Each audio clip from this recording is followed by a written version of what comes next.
Basta kay Sir Rojan, ibang klase. Let's go! Okay, welcome muli sa ating klase. Sa video na to, pag-uusapan natin ang Article 1776. Dito sa article na to, dinidiscuss ang tungkol sa classifications of partnership. Ano nga bang iba't ibang classification ng partnership at anong iba't ibang kind sa bawat classification? Ano nga ba? Ready ka na? Sige, start tayo. Let's go! Ayan, sige, basahin muna natin. Article 1776. As to its object, a partnership is either universal or particular. As regards the liability of the partners, a partnership may be general or limited. So again, ang i-discuss natin ngayon sa article na to ay yung classifications ng partnership. Pero bawat classification, meron pa siyang kinds sa ilalim. So, dalawa lang actually yung diniscuss dito sa 1776, classification as to object at saka classification as to the liability, pero marami pang ibang classification ng partnership. So, dun muna tayo mag-focus sa dalawa. So, classification of partnership. Okay? So, as to object, una muna, as to object. So, pwede mo daw ma-classify ang partnership. Depende kung ano yung mga contributions or object involved sa isang partnership. So meron tayong universal or particular. So first one, universal partnership. Yan. Universal partnership. So pag sinabi natin universal, actually didiscuss natin to sa 1778. Pero may iba pang dalawang klase or dalawang kinds ng universal partnership. So ito yung universal partnership of all present property,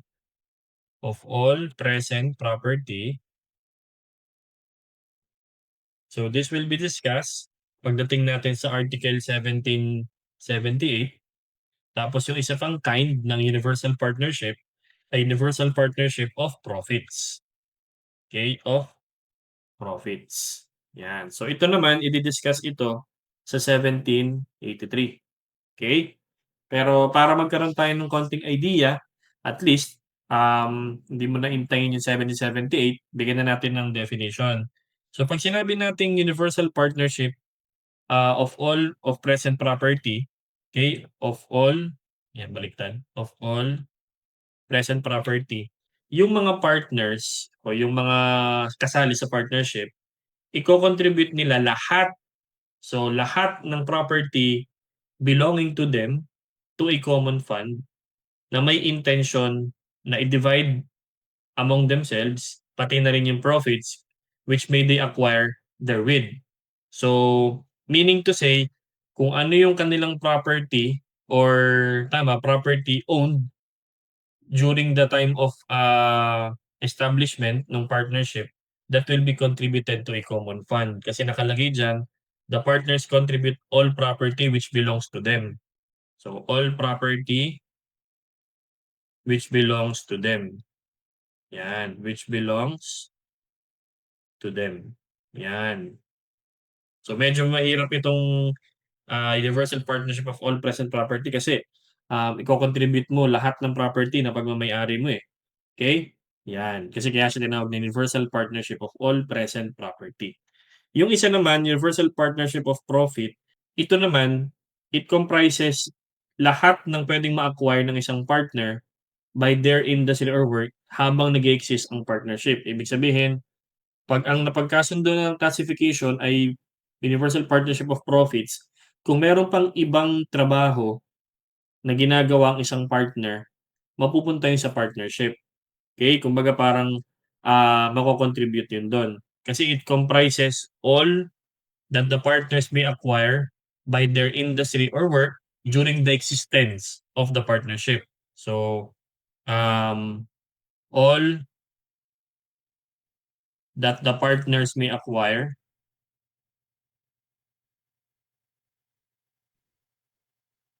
by their industry or work. By their industry or work. Again, during the existence of the partnership. During the existence of partnership. yan. So, habang nabubuhay yung partnership kung meron kang ibang pinagkakakitaan na sa partner, yun iko-contribute mo yun dun. Kasi nga, parang nangyayari, universal partnership of profits, o during the existence of the partnership, all that the partners may acquire by their industry, it will be all contributed. Kasi itong una, all property, pati na rin yung puwedeng profits na na-acquire nila, okey? Ito yung profits lang, hindi kasama yung property, okey? Ayan. So anyway, madi-discuss natin ito sa 80, 1780 yan, yan. So the other one is particular partnership. Particular partnership, okey? So dito naman sa particular partnership, identified lang kung ano yung gusto mong i-contribute. So, determinate things, yung use or yung fruits or specific undertaking or exercise of profession or vocation. So, hindi siya universal. Meron lang siyang designated kung ano iko-contribute ng isang partner. It can be a determinate thing, it can be the fruits or the use of rock lang, it can be a specific undertaking, it can be an exercise of profession, et cetera. So, hindi siya katulad ng universal partnership kung saan lahat ng present property iko-contribute sa isang partnership. O kaya naman kung yung profits lang, 'yan. So, 'yun. That's the difference between universal and particular.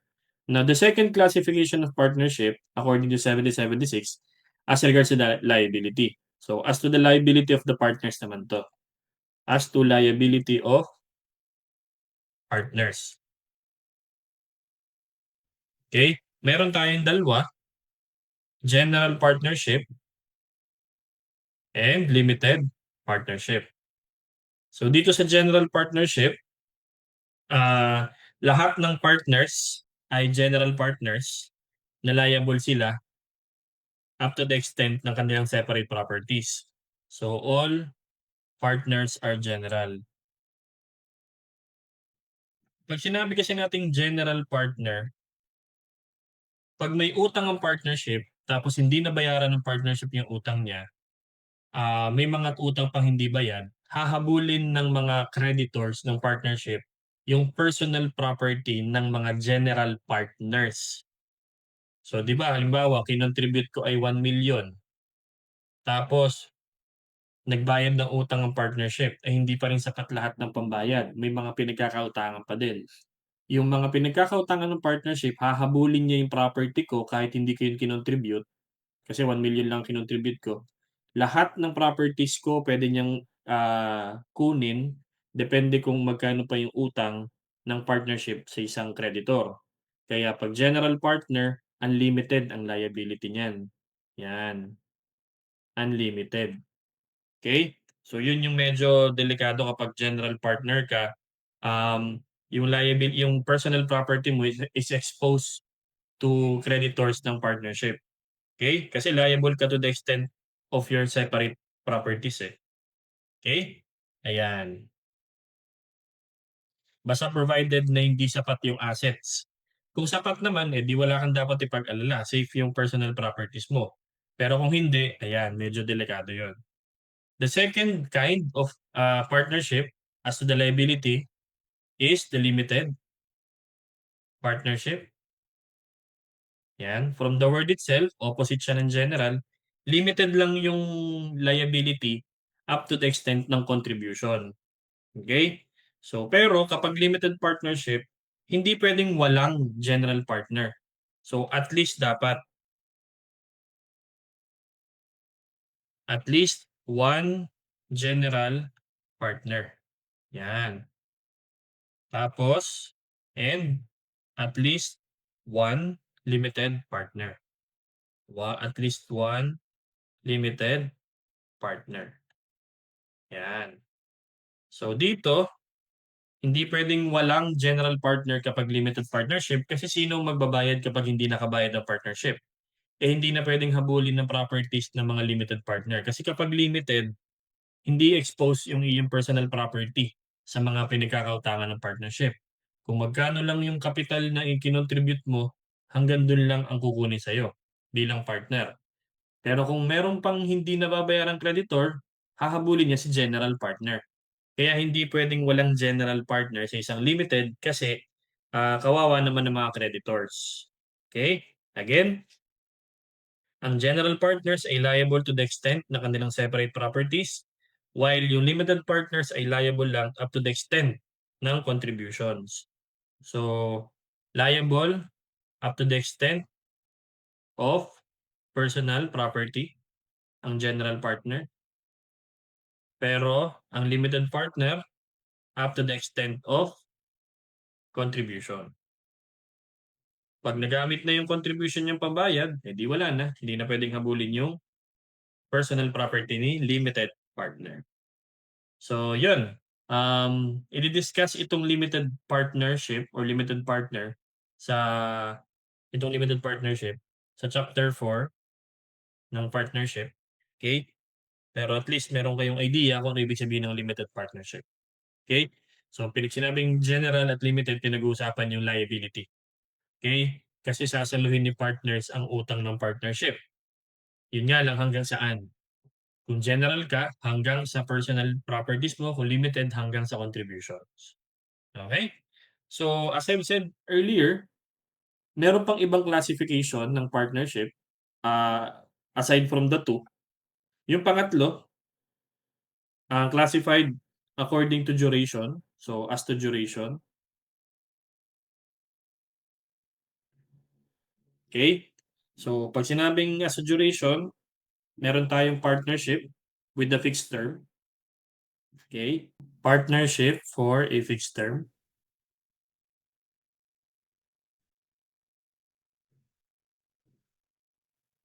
'yan. So ito naman madi-discuss natin ito sa 1785 'pag pumunta na tayo dun, 1785. So may lecture tayo diyan. Pero ano nga ba ulit ang, ibig sabihin ng partnership for a fixed term? So 'pag sinabing for a fixed term, yung period of existence ng partnership ay napagkasunduan lang ng partners na hanggang ganitong taon lang sila, okey? So yung period of existence is agreed upon by the parties, has been agreed upon by partners, 'yan. Halimbawa, si A, B, and C nag-form ng partnership tapos nag-contribute sila ng kani-kanilang contributions.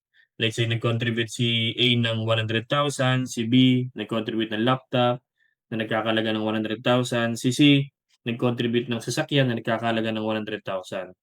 Tapos sa pagkasundo nila na yung partnership lang nila ay hanggang 15 years. So, kahit anong successful nung business nila, after 15 years wala na, dissolve na yon. Ibig sabihin ng dissolve na, wala na yung partnership, mabubuwag na yon. Paano sir 'pag gusto pa nilang ituloy? Yan, ibang topic yon. So, pag-uusapan natin yan sa Article 1785, okey? Yung pangalawa, yung kind naman ng partnership as a duration is partnership for a particular undertaking. Partnership for a particular undertaking. Yan. So, this is also discussed in 1785, yang partnership for a particular undertaking. Ibig sabihin niyan, kaya kayo nagtatag ng partnership ay dahil meron kayong purpose na gustong ma-accomplish. 'Pag na-accomplish niyo na yon, yung purpose na yon, wala na. Tapos na rin yung partnership niyo, dissolve na rin yon. So, established or it exists until the purpose is accomplished. The purpose is accomplished. Yan. Halimbawa, nagtayo si A, B, and C ng partnership. Tapos magma-manufacture sila ng ganitong bilang. Let's say may malaking client. Eh, marunong kayo dun sa pinapagawa niyan. So nagtayo kayo ng partnership business. So 'pag nabigay niyo na yung order nung client na yon, yung customer na yon, tapos na yung inyong business. For purposes lang talaga na mabigay niyo yung order nila. After that, dissolve na yung partnership, wala na kayong partnership kasi tapos na yung purpose ninyo. Yun yung napagkasunduan niyo sa contract. So yun yung partnership for a particular undertaking. And pangatlong kind ng partnership as a duration is partnership at will. Yan, partnership at will. So again, 1785 din 'to madi-discuss, pero ganun pa man, 'pag sinabi nating partnership at will, wala siyang fixed term kagaya ng letter A or kagaya ng hindi kagaya ng letter A, hindi kagaya ng letter B. Si A kasi hanggang ganitong taon lang kayo, si B pagtapos niyo na yung pakay ninyo wala na kayo, si C hindi. So, no fixed term or no particular undertaking. For as long as gusto pa ninyong magtuloy yung partnership business niyo, tuloy lang. Pero 'pag ayaw niyo na, eh, di wala na, okey? Kaya siya tinawag na at will, 'yan. Okey. So yun yung pangatlong classification ng partnership as to duration. Ang apat na classification, so classification pa rin tayo, classification.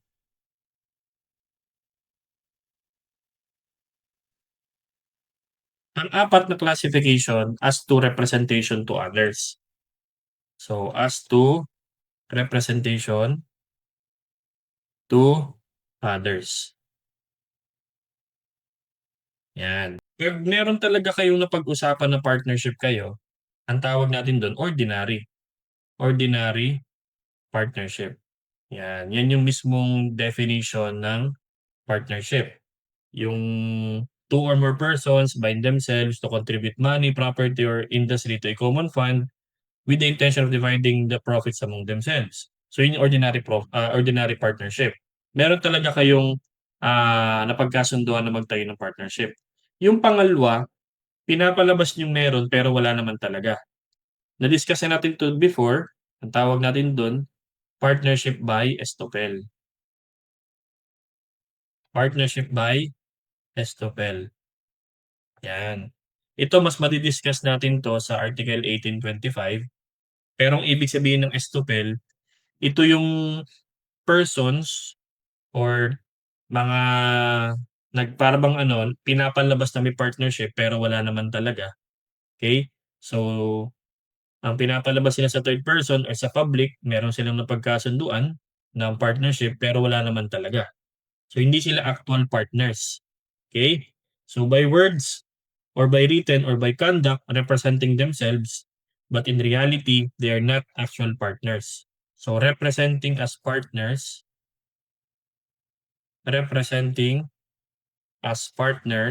but not actual partners. Yan. So, magbigay tayo ng example nito. Halimbawa, si A, B, and C, meron silang partnership. Yan, A, B, C, meron talaga. Yan. May partnership sila. Tawag ABC partnership. Tapos, may pumasok na isang character, si X. Let's say si X, pinapakilala niya yung sarili niya kay Y. Si Y ay isang third person, okay? Na siya daw ay isang partner, okay? Partner daw siya sa isang partnership ni A, B, and C. Ngayon nagtanong itong si Y kay ABC, tinanong niya, "Ito bang si X partner niyo ito?" So sumagot itong si ABC na partner nila 'yan, pero hindi naman talaga siya admitted or hindi siya napagkasunduang kasama siya.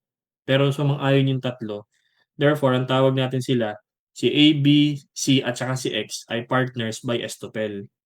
Okay? At meron din tayong partnership by estoppel. So therefore, si Y may damages siya because of misrepresentation. So liable ngayon si ABC partnership pati na rin yung personal property ni X para mabayaran yung damages ni kay Y. Okay? So ngayon meron tayong partnership by estoppel. Ano pa? So another classification of partnership is what you call, as to the legality of existence. Legality of existence. Dito naman, may dalawang kinds. Una, de jure partnership. Ibig sabihin nito, ito yung klase ng partnership na na-comply niya lahat ng legal requirements, para siya'y mabuo. So, kumpleto siya. So, complied with all the legal requirements. Complied with all the legal requirements.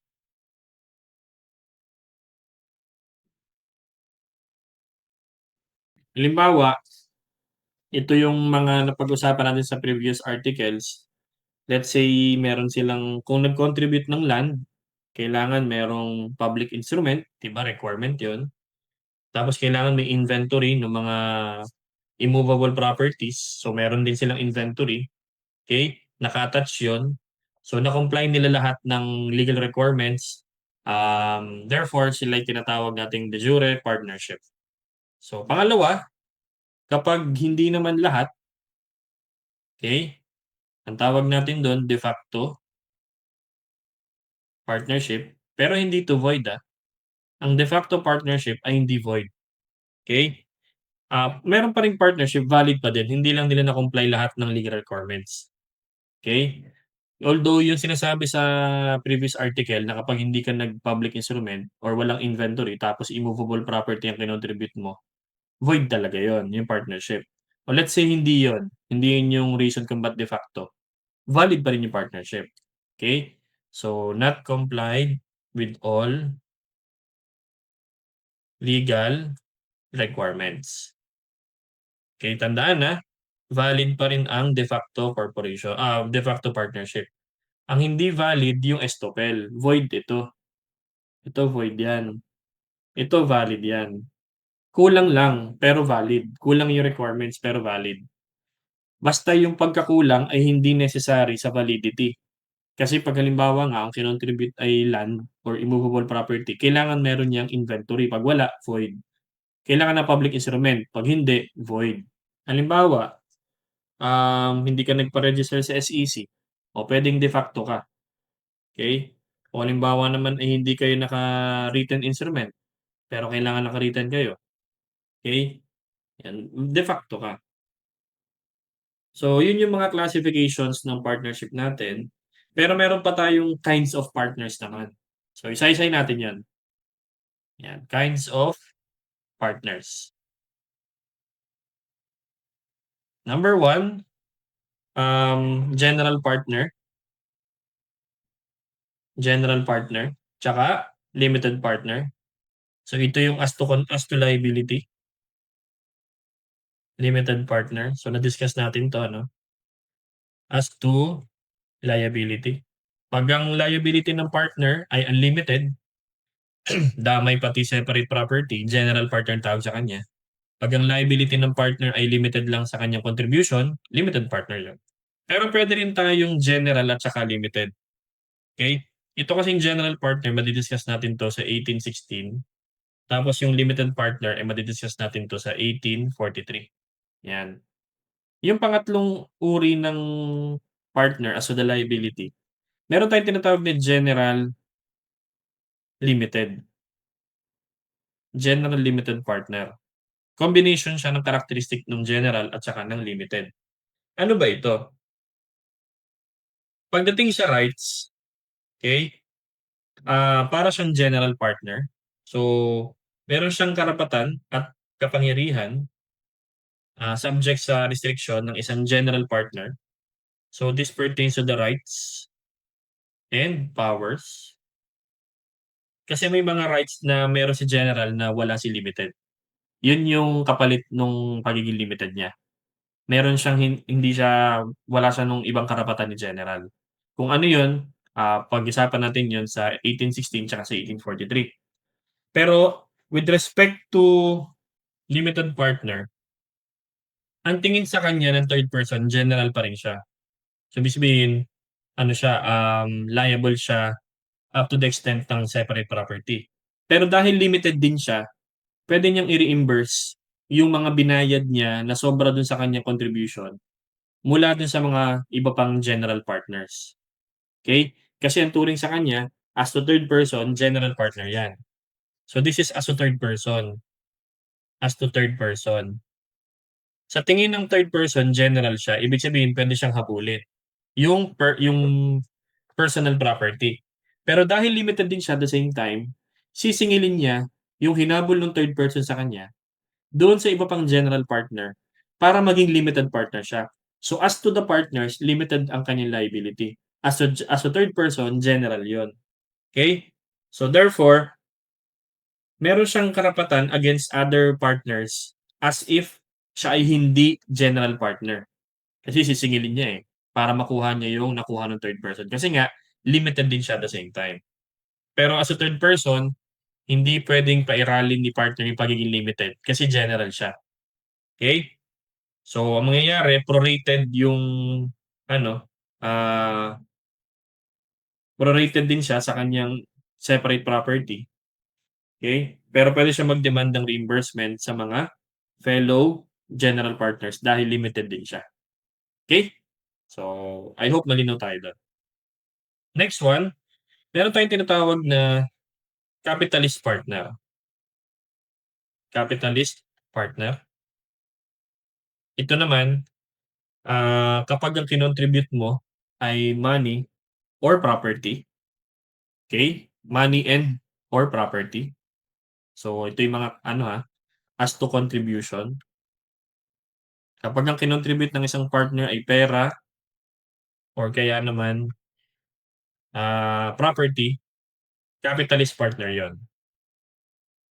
Kapag naman ang kinontribute mo ay industry, kasi 'di ba sabi dun sa ating 1767, na magko-contribute ng money, property or industry, ang tawag natin dun, industrial partner.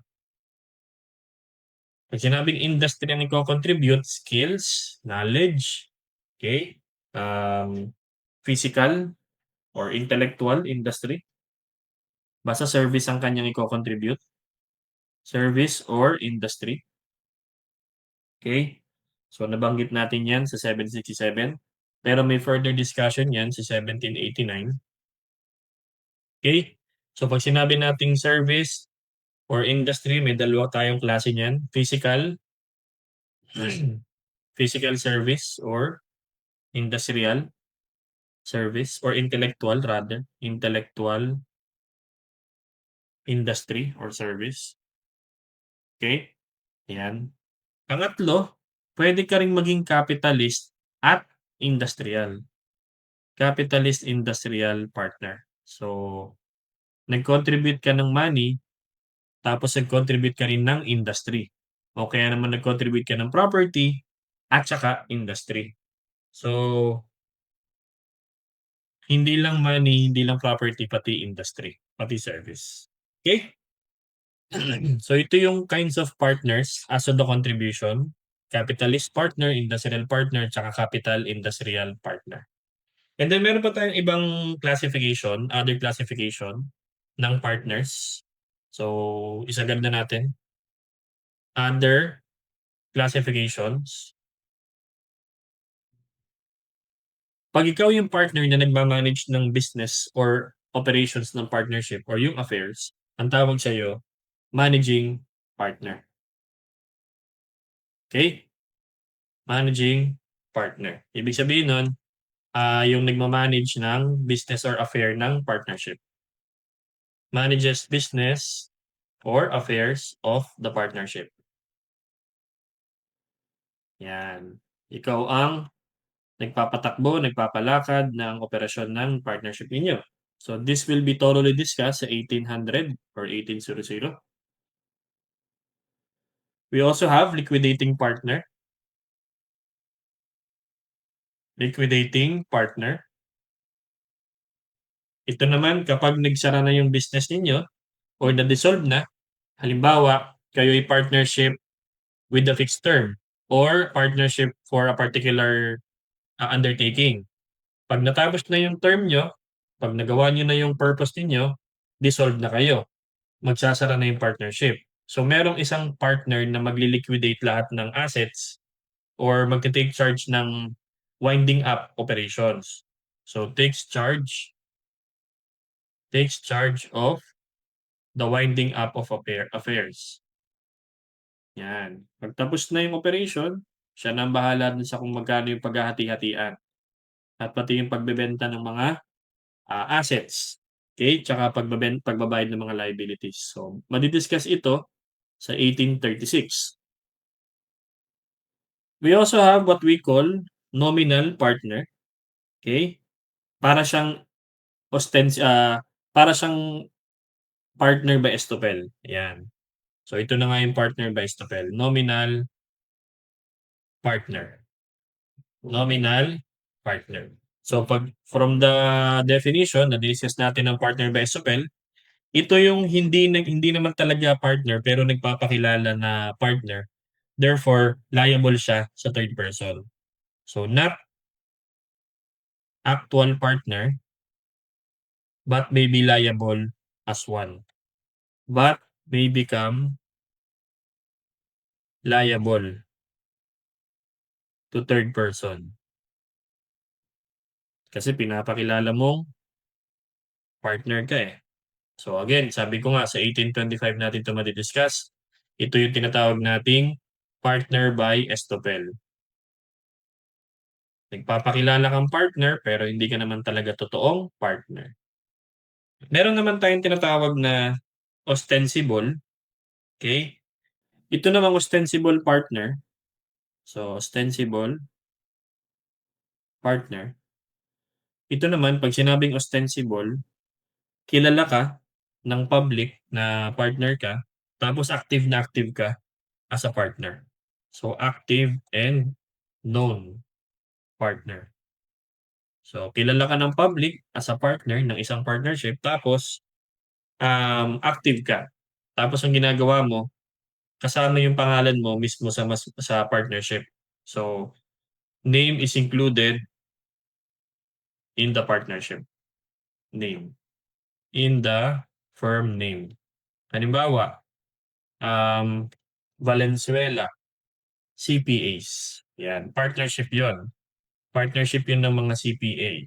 So, nagtayo ako ng partnership kasama yung kaibigan kong CPA, naglagay ako ng Valenzuela and Associates. So, ako ay isang ostensible partner kasi kilala ako, active ako, tapos yung pangalan ko nakalagay dun sa pangalan ng aming partnership business. Okay? 'Yan. Panglima, secret partner. 'Wag naman sana 'no, sa totoong buhay meron kang secret partner. Yung secret partner, partner siya pero yung identity or yung connection niya sa partnership ay nakatago sa public, okey? So yung connection with the partnership is kept from the public,